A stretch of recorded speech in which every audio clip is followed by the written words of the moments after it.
अस्सलाम वालेकुम प्यारे बच्चों, कैसे हैं आप सब? उम्मीद है कि आप सब खैरियत से होंगे। मैं हूं आपकी उर्दू की टीचर मिस ईमान।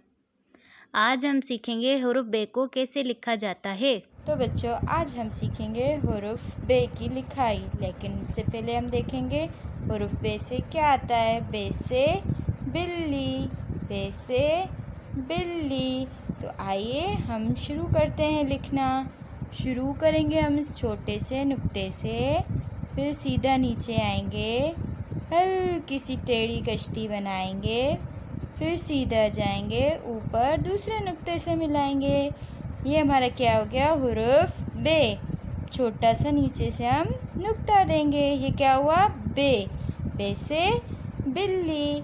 आइए एक बार फिर कोशिश करते हैं। शुरू करेंगे हम इस छोटे से नुक्ते से, फिर सीधा जाएंगे, फिर हल्की सी टेढ़ी सी कश्ती बनाएंगे, फिर ऊपर सीधा जाएंगे। ये हमारा क्या बन गया, हुरूफ बे। बे से बिल्ली। एक बार फिर कोशिश कीजिए। शुरू करेंगे इस छोटे से नुक्ते से, फिर सीधा जाएंगे, फिर हल्की सी कश्ती बनाएंगे, फिर ऊपर आएंगे। क्या हुआ, हुरूफ बे। बे से बिल्ली।